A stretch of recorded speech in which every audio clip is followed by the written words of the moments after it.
Você veja como Jesus serve para qualquer coisa como um nome solto. Como um nome solto, ele serve para qualquer coisa. Em segundo lugar, ele serve para qualquer coisa dependendo da pré-determinação, da pré-compreensão, do olhar daquele que desenvolve uma ideologia religiosa. Porque o que esses que têm dogmas de outra natureza na mente fazem? Como Jesus é inegavelmente incomparável, isso ninguém no planeta tem como negar. A incomparabilidade, a expressão sui generis de Jesus carrega uma singularidade universal absoluta. Então quem quer que queira criar uma religião universal não pode deixar Jesus de fora, exceto o judaísmo, que de todas essas que a gente viu aí é a única que deixa Jesus explicitamente de fora. Jesus é um enganador, é um embusteiro, é um falso Messias para o judaísmo ortodoxo e para os conluios que em torno dele existiam nos dias de Jesus e o mataram.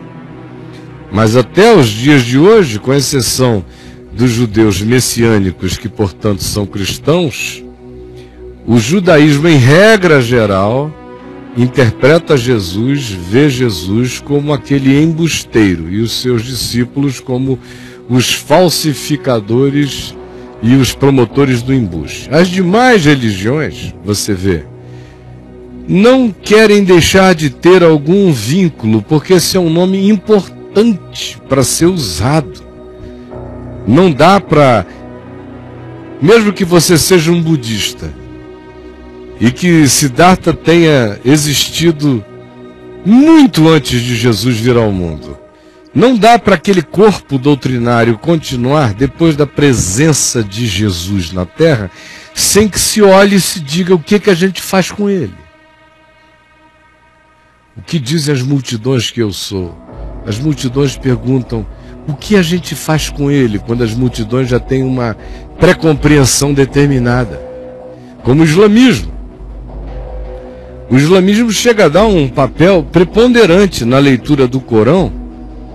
Você vê que Jesus é tratado de maneira superior a Maomé. Jesus é quem volta no último dia para fazer o juízo final. É isso que o Ahmadinejad está anunciando lá no Irã, que Jesus está para voltar e vai aparecer, vai surgir o 12º imã, o imã oculto. Quando ele se manifestar, Jesus voltará para julgar o mundo. Mas por outro lado, Jesus não é Alá encarnado, não é Deus encarnado. Jesus, como era tão bom e limpo de coração, não podia morrer na cruz, porque na compreensão muçulmana, mortes trágicas já determinam a desqualificação do ser de um indivíduo. Então, um profeta amado de Deus como Jesus, tão mais excelente do que todos os outros, não morreria numa cruz. Além do que, morrer para quê, se eles não creem que a salvação aconteça por qualquer expiação de pecados, mas apenas por atos próprios de justiça?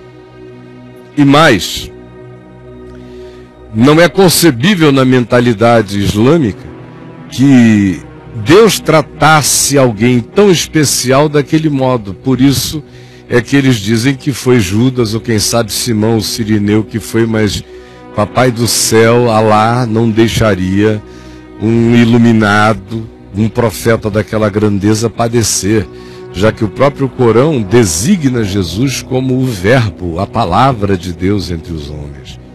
Mas não é Deus, não há remissão de pecados, cada um se salva pelas suas próprias obras.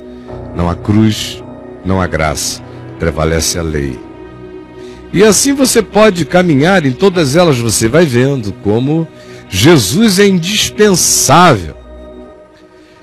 Até as que surgiram muito antes dele aparecer no curso da história tiveram que incluí-lo, porque não é possível não perceber tal presença, tal realidade.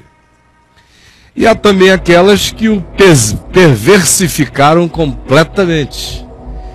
Provavelmente não vou nem dizer qual é a minha opinião, eu vou pedir para o Braulio dar a dele. Dessa listona que passou aí, qual a que te chocou mais? Sobre que religião interpreta Jesus de modo que mais te chocou? Dos Mormons. Foi, não é? Os Mormons te deixou arrepiado. Eu fiquei de cara com os Mormons. É. E também o pessoal do Rasta que pode fumar maconha, mas não pode comer carne de porco. Não, o grande problema do pessoal do Rastafari é pensarem que o imperador etíope era a encarnação de Jesus. É. Essa aqui é a grande heresia. É. Comer carne de porco, fumar maconha é bobagem perto dessa heresia original. É. E outra que me assustou também foi os muçulmanos. Ah, é? O pessoal do que você falou aí, do Ahmadinejad. É. Eles acham que eles botam Jesus num patamar que eu esperava que fosse mais para baixo. Não, é superior. Jesus é eles o cara. Eles não tratam Jesus assim por causa do cristianismo. Eles brigaram tanto com o cristianismo que o ódio entre o cristianismo e o islamismo é tão intenso que até o que o Corão diz sobre Jesus ficou diminuído pelo impacto da relação dos cristãos oprimindo os islâmicos durante muitos anos e vice-versa. Mas as ações cristãs, por exemplo, no tempo das cruzadas contra os muçulmanos, foram de uma perversidade incomparável. Saladino, que era quem dirigia o grupo de lá, contra os cruzados, por exemplo, era interpretado como mais magnânimo do que todos os cristãos. Ele, quando vencia, não matava criancinhas, nem mulheres, nem isso, nem aquilo, poupava todo mundo, preservava, se possível, a cidade, o lugar, a cultura. Os cristãos chegavam matando mulheres judias, mulheres islâmicas, crianças, matavam até cristãos que estivessem no caminho. Atropelando. É. Então você vê, por exemplo, a fé Bahá'í que aparece aí. Eu conheço bem a fé Bahá'í. E tive experiências assim que eu me converti. Eu devia ter uns 4, 5 anos de pastor. Bem novinho lá em Manaus. Já tinha 2 filhos. Pregava na televisão já há quase 5 anos. E um dia uma moça chegou na minha casa e me disse: olha, eu queria ter a liberdade de trazer aqui a esposa de um ministro Bahá'í que está assistindo você na televisão e quer conversar com você. Naquela altura do campeonato eu não sabia nem quem eram os Bahá'í. Você não estava sabendo? Não. Eu já tinha até visitado o templo deles lá no Monte Carmelo. Você passou na frente, que nós não tivemos tempo de entrar. É um jardim persa magnífico. Maravilhoso, cara. É quase um Taj Mahal de beleza o lugar, no Monte Carmelo. Passado e tudo, mas nunca tinha me interessado em pesquisar. Aí quando ela disse que ia levar a moça lá na semana seguinte, aí eu fui ler tudo, não havia internet, né? Aí você correu atrás? Não, eu tinha uma biblioteca lá de uns 5, 6, 7 mil livros. Tinha tudo. Aí eu peguei religiões comparadas e li tudo que podia. Aí fui pesquisar a Bíblia no que os Bahá'ís diziam. Aí peguei um livro de doutrinação Bahá'í para quem chega.